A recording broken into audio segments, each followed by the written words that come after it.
সামনে যারা আছেন সবাইকে আমার অনেক অনেক শুভেচ্ছা ভালোবাসা জানাচ্ছি। আজকে আমাদের মাঝখানে এসে উপস্থিত হয়েছেন, এটা আমাদের আজকের দিনে একটা বিরাট গর্বের ব্যাপার ওনাকে আমাদের মাঝখানে পেয়ে। আর ঋতুপর্ণ ঘোষের স্মরণ সন্ধ্যায় বলা চলে, ওনাকে স্মরণ করছি আজকে আমরা, এটা আমাদের সৌভাগ্য। আজকে সারাদিন ধরেই ঋতুপর্ণ ঘোষকে নিয়ে বিভিন্ন জায়গায় বিভিন্ন রকম অনুষ্ঠান হচ্ছে, সবাই খুব উপভোগ করছি আমরা এখানে বসেও। তো আমি আজকে বেশি কথা বাড়াবো না, কারণ এখানে তো অনেকে আছেন, এখন অনেক রকম অনুষ্ঠান বাকি আছে। দিদি তো কিছু বলবেন, দিদির মুখ থেকে তো আমরা কিছু শোনার জন্যই অপেক্ষা করে আছি। তো আপনারা সবাই খুব ভালো থাকবেন, আপনাদের সবার প্রতি রইল আমার অনেক অনেক ভালোবাসা।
সকলে গুণীজনকে আমার শ্রদ্ধা ও ভালোবাসা জানিয়ে আমি সামান্য কিছু বলছি। ঋতুপর্ণ ঘোষের প্রয়াণ ও স্মরণ দিবস উপলক্ষে হিন্দু বাংলা ফিল্ম ফেস্টিভ্যাল একটি মনোজ্ঞ এবং খুব সুন্দর সাহিত্য ও সাংস্কৃতিক অনুষ্ঠানের আয়োজন করেছে। এই অনুষ্ঠান অবশ্যই প্রশংসার দাবি রাখে। হিন্দু বাংলা ফিল্ম ফেস্টিভ্যাল 15 বছরে পা দিয়েছে। 15 বছর ধরে ধারাবাহিকভাবে উন্নত এত সুন্দর অনুষ্ঠান পরিচালনা করা এবং তার মান রেখে যাওয়া এটা মোটেই খুব একটা সহজ বিষয় নয়।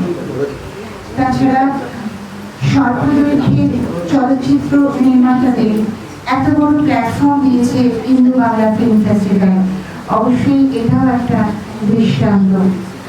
যারা স্বল্পদৈর্ঘ্যের চলচ্চিত্র তৈরি করেন তারা প্রতিভাবান, কিন্তু অনেক সময় ফাইন্যান্স মানে বাজেট অনেক সময় বড় প্রতিবন্ধকতা হয়ে দাঁড়ায়। তারা প্রতিভাবান এবং সাহিত্যকে মাথায় রেখেই ছবি করেন, কিন্তু অনেক সময় সেভাবে স্বীকৃতি কিন্তু পাওয়া যায় না।